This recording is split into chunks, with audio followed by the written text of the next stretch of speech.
અધિક જેઠ સુદ એકમ પુરુષોત્તમ માસની કથા અધ્યાય પહેલો। ઓમ નમઃ શિવાય। હર હર મહાદેવ। ભક્તિ કથા ચેનલમાં આપ સૌનું સ્વાગત છે। ભગવાનના સુંદર ચિત્રો સહિત પવિત્ર કથાઓ સાંભળવા માટે જરૂર સબસ્ક્રાઇબ કરો ભક્તિ કથા ચેનલ। જો આપ આ ચેનલ ઉપર નવા હો તો ચેનલને સબસ્ક્રાઇબ કરવાનું ભૂલશો નહીં। નૈમિષારણ્યમાં યજ્ઞ। નૈમિષારણ્યમાં યજ્ઞ કરવાની ઈચ્છાથી ભૃગુ, અગસ્ત્ય, કપિલ, કાત્યાયન, ગૌતમ, કૌશિક, અત્રિ, ગર્ગ, જમદગ્નિ, ભારદ્વાજ, શૌનક, જૈમિની, ઉદ્દીલક આદિ અનેક ઋષિમુનિઓ અને તપસ્વીઓ પોતાના શિષ્ય સમુદાય સાથે અહીં એકત્ર થયા હતા। તેઓ યજ્ઞ કરવાની પૂરી તૈયારી કરી રહ્યા હતા। તે સમયે શ્રી વ્યાસજીના શિષ્ય શ્રી સૂત પુરાણી ત્યાં પોતાના શિષ્યો સાથે પધાર્યા। તેમને જોતા ત્યાં એકત્ર થયેલા બધા મુનિઓ એકદમ ઊભા થઈ તેમને વીંટળાઈ પડ્યા અને તેમની સમક્ષ કોઈ હિતકારક અને જગતનું કલ્યાણ થાય એવી કથા સંભળાવવા ઈચ્છા વ્યક્ત કરી। ઋષિ મુનિઓની કથા સાંભળવાની ઈચ્છા જાણી સૂત પુરાણીએ કહ્યું, હે મુનિ શ્રેષ્ઠો, આપની આકાંક્ષા ઘણી ઉત્તમ છે। તેનાથી જગતનું કલ્યાણ થાય એવો માર્ગ અતિ ઉત્તમ છે। હું પણ આવા કલ્યાણકારક ઉદ્દેશ્યથી તીર્થયાત્રા અર્થે નીકળેલ છું। હું પુષ્કર, મથુરા, પ્રયાગ, કાશી, ગયા આદિ તીર્થ ક્ષેત્રોમાં ગયો હતો। પછી દક્ષિણમાં તથા પૂર્વમાં બધા તીર્થ ક્ષેત્રમાં ફરી બદ્રિકાશ્રમ ગયો હતો।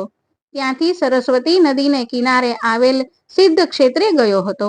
ત્યાંથી હસ્તિનાપુર ગયો હતો। ત્યાં મને ખબર મળી કે રાજા પરીક્ષિત રાજપાટ છોડી ઋષિ શાપથી મુક્ત થવા ગંગાજીને કિનારે ગયા છે। ત્યાં શ્રી વ્યાસજીના 16 વર્ષના દિગંબર અને તેજસ્વી પુત્ર શ્રી સુખદેવજી કથા કહેવાના છે। અહીં અનેક ઋષિ મુનિઓ તપસ્વીઓ કથા સાંભળવા એકત્ર થયા હતા। હું પણ કથાનો લાભ લેવાના આશયથી ત્યાં જઈ પહોંચ્યો। એક ઊંચા આસન ઉપર શ્રી સુખદેવજી બિરાજમાન હતા। આસપાસ અનેક ઋષિ મુનિઓ અને તપસ્વીઓ સાથે રાજા પરીક્ષિત પણ બેઠા હતા।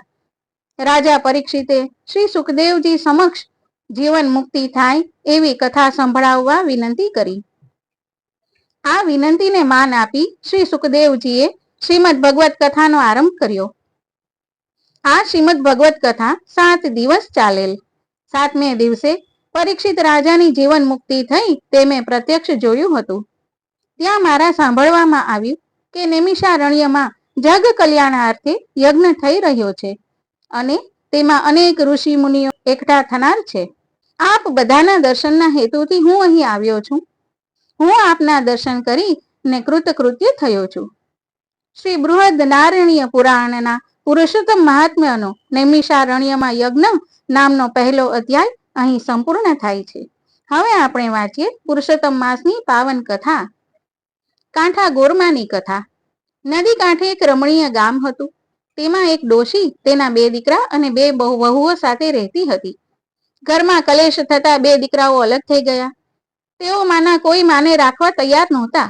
તેથી ડોશી પણ અલગ રહી પોતાનું ગુજરાન ચલાવતી। આમ 3 જણા જુદા જુદા ઘરમાં રહેતા હતા, પણ વારે તહેવારે ભેગા મળી આનંદ માણતા। ડોશી ધાર્મિક પ્રવૃત્તિના હતા। તે રોજ સવારે ઉઠી પુરુષોત્તમ ભગવાનનું નામ લેતા લેતા નદીએ નાહવા જતા।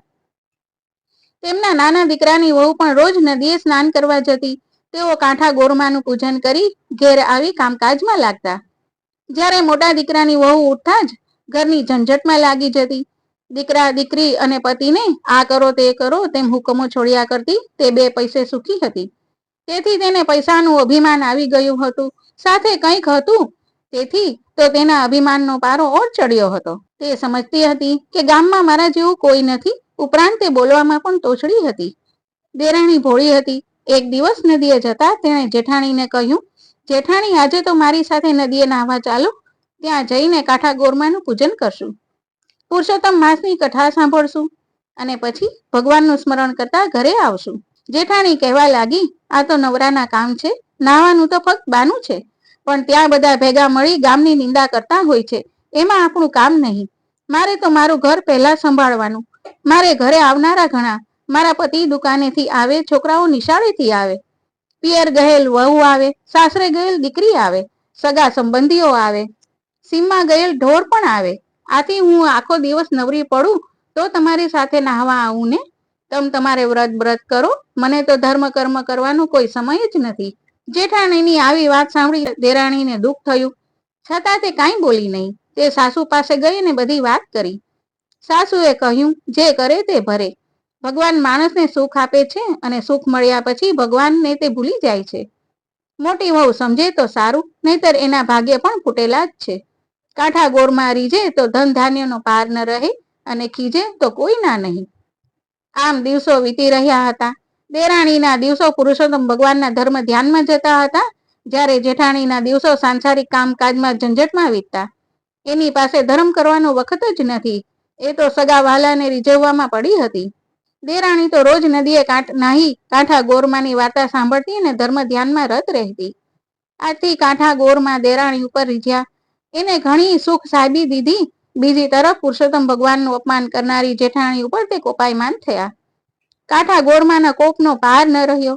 એમણે જેઠાણીને શાપ આપ્યો. આથી પેઢીએથી પતિ ગાયબ થયો. નિશાળે ભણવા ગયેલા છોકરો ઘરે પાછો ન આવ્યો. દીકરીના સાસરિયા કોપ્યા. તેથી એની દીકરીને તેની મા પાસે જવા ન દીધી. પિયર ગયેલી વહુ પણ પાછી ઘરે ફરી નહીં. કોઈ સગા વાલા ન આવ્યા. સીમમાં ગયેલ ઢોર પણ પાછા ન ફર્યા. આમ અણધાર્યું બનવાથી જેઠાણી હેપતાઈ ગઈ. તેના શોકનો પાર ન રહ્યો. તેને પોતાની ભૂલ સમજાય. તે દેરાણી પાસે પહોંચી અને પોતાના દુઃખની વાત તેને દેરાણીને કરી. દેરાણી તેને સાસુ પાસે લઈ ગઈ. સાસુ ઓટલે બેસી માળા ફેરવી રહ્યા હતા, ત્યાં તો જેઠાણી આવીને તેમના પગમાં પડી અને વાર્તાલાપ કરતા કહેવા લાગી, માં, હું તો લૂંટાઈ ગઈ. મારો તો પતિ ગયો, મારો પુત્ર ગયો, ઢોર ઢાખર ગયા, સવડા નાખું ત્યાં અવડા પડે છે. માટે કાંઈક રસ્તો બતાવો. તમે કહેશો તેમ હું કરીશ. સાસુએ કહ્યું, મોટી વહુ, તે જાણે અજાણીએ પણ પુરુષોત્તમ ભગવાનનું અપમાન કર્યું છે. આથી કાંઠા ગોરમાં તારા ઉપર કોપાયમાન થયા છે. તેથી તારા બધા કાર્યો અવળા થાય છે. આથી કરીને તું પુરુષોત્તમ માસનું સ્નાન કર, ધર્મ ધ્યાન કર, કાંઠા ગોરમાનું પૂજન કરી એમને વિનવણી કર, ભૂલની ક્ષમા માગ. હવે મારી એક વાત સાંભળ. ધર્મ થાય તો કરીએ, પણ ધર્મનો અનાદર કદી ન કરીએ. ત્યારે જેઠાણી રડતા રડતા બોલી, માં, હું સાવ આંધળી છું, અજ્ઞાન છું, ધર્મની વાત જાણતી નથી. અજાણતા અનાદર થયો છે. હું કોઈ દિવસ નદીએ કાંઠા ગોરમાને પૂજવા ગઈ નથી. મારે ત્યાં જઈને શું કરવાનું? સાસુએ કહ્યું, એક થાળમાં પૂજનની બધી સામગ્રી લેવી. તેમાં શ્રીફળ, પુષ્પ, ચોખા, સોપારી, કંકુ, અબીલ, ગુલાલ, ધૂપ, અગરબત્તી મૂકી હાથમાં પૂજનનો થાળ લઈ ખભે ચુંદડી નાખી ઢોલીને લઈ થોડી સ્ત્રીઓ સાથે વાજતે ગાજતે નદીએ જા. ત્યાં જઈને પુરુષોત્તમ ભગવાનનું નામ લઈ સ્નાન કરી કપડાં બદલી ને પુરુષોત્તમ ભગવાનની પ્રાર્થના કરજે. પછી કાંઠા ગોરમાનું પૂજન કરી કાલાવાલા કરજે. હે ગૌરીમાં, હું અજ્ઞાનતાને લીધે તમારો મહિમા સમજી શકી નહીં. આથી મેં તમારા વ્રતનો અનાદર કર્યો. હવે મને મારી ભૂલ સમજાય છે. તમે મોટા મન વાળા છો માં. મારી ઉપર પ્રસન્ન થાઓ. મને સુખ શાંતિ આપો. મારા ઉપર આવેલ આપત્તિ દૂર કરો. જેઠાણીએ સાસુની શિખામણ માથે ચડાવી. તે સાસુને પગે લાગી કાંઠા ગોરમાને પૂજવા જવાની તૈયારી કરવા લાગી. દેરાણી, જેઠાણી અને સાસુએ આડોશ પડોશમાંથી ભાવિક સ્ત્રીઓને ભેગી કરી. બધાને સાથે લઈને વાજતે ગાજતે નદીએ પહોંચી ત્યાં સ્નાન કરી કાંઠા ગોરમાનું પૂજન કર્યું. કથા વાર્તા સાંભળી ક્ષમા માગી. કાંઠા ગોરમાનું પૂજન કરીને જેઠાણી જ્યારે ઘરે પાછી ફરી, તેના હરખ માતો નહોતો. કેમ કે પતિ પેઢીએથી ઘરે આવી ગયો હતો. દીકરો નિશાળેથી આવતો દેખાયો. થોડી વાર પહેલા જ પિયર ગયેલી વહુ આવીને ઓસરીમાં ઊભી હતી. સાસરેથી દીકરી પણ આવી પહોંચી. સીમમાં ગયેલ ઢોર આવવા લાગ્યા. સગા વાલા પણ આવી પહોંચ્યા. આમ ચમત્કારિક રીતે આ બધું બનવાથી જેઠાણીએ કહ્યું, હે ગૌરીમાં, તમારી કૃપાથી ગુમાવેલું મને પાછું મળ્યું છે. હવે હું પુરુષોત્તમ માસનું પૂર્ણ શ્રદ્ધા સાથે વ્રત કરીશ. દરરોજ સ્નાન કરવા જઈશ. કાંઠા ગોરમાને પૂજીશ. વ્રતની પૂર્ણાહુતિ સમયે બ્રહ્મ ભોજન કરાવીશ. અન્નદાન અને વસ્ત્રદાન આપીશ. નિંદા કરીશ નહીં. ખરાબ આચરણ નહીં કરું. હું પદનો ત્યાગ કરીશ. જેઠાણીએ મનમાં જે સંકલ્પ કરેલ તેણે તે દિવસથી અમલ ચાલુ કરી દીધો. તે સવારે વહેલી ઉઠી દેરાણી અને સાસુ સાથે નદીએ સ્નાન કરવા ગઈ. તે કાંઠા ગોરમાનું પૂજન કરતી, કથા વાર્તા સાંભળતી. કાંઠા ગોરમાએ ત્રણેયને સદબુદ્ધિ આપી. દેરાણી જેઠાણી પોતાના પતિઓ સાથે ડોશીના અસલ ઘરમાં રહેવા આવી ગયા. ડોશીના બંને દીકરાઓને આથી આનંદ થયો. બધાના આવવાથી ડોશીનું સૂનું ઘર પાછું કિલ્લોલ કરતું થઈ ગયું. હે પુરુષોત્તમ ભગવાન, હે કાંઠા ગોરમાં, તમે જેમ સાસુ, જેઠાણી, દેરાણીને ફળ્યા તેમ તમારું પૂજન કરનાર, કથા સાંભળનાર, સ્નાન કરનાર દરેક ભાવિકને ફળજો અને સુખ શાંતિ આપજો. પુરુષોત્તમ ભગવાનની જય. હવે સાંભળીએ શ્રી પુરુષોત્તમ નામ સહસ્ત્ર સ્તોત્ર નામાવલી. આજના નામ: ઓમ શ્રી કૃષ્ણાય નમઃ, ઓમ સચ્ચિદાનંદાય નમઃ, ઓમ નિત્ય નીલા વિનોદ કૃતે નમઃ, ઓમ સર્વાંગમ વિનોદિને નમઃ, ઓમ લક્ષ્મીશાય નમઃ, ઓમ પુરુષોત્તમાય નમઃ, ઓમ આદિકાલાય નમઃ, ઓમ સર્વકાલાય નમઃ, ઓમ કાલાત્મને નમઃ, ઓમ માયયાવૃત્તાય નમઃ, ઓમ ભક્તો દ્વાર પ્રયત્નાત્મને નમઃ, ઓમ જગત્કર્તે નમઃ, ઓમ જગતમયાય નમઃ, ઓમ નામડ લીલપરાય નમઃ, ઓમ વિષ્ણવે નમઃ, ઓમ વ્યાસાત્મને નમઃ, ઓમ શુક મોક્ષદાય નમઃ, ઓમ વ્યાપી વૈકુંઠ દાત્રે નમઃ, ઓમ શ્રીમદ ભાગવતાગમાય નમઃ, ઓમ શુક વાગમૃતાબ્ધિદવે નમઃ, ઓમ શૌનકાદ્ય ખિલેષ્ટદાય નમઃ, ઓમ ભક્તિ પ્રવર્તકાય નમઃ, ઓમ ત્રાત્રે નમઃ, ઓમ વ્યાસ ચિંતા વિનાશકાય નમઃ, ઓમ સર્વ સિદ્ધાંત વાગાત્મને નમઃ, ઓમ નારદાદ્ય ખિલેષ્ટદાય નમઃ. પુરુષોત્તમ ભગવાનની જય.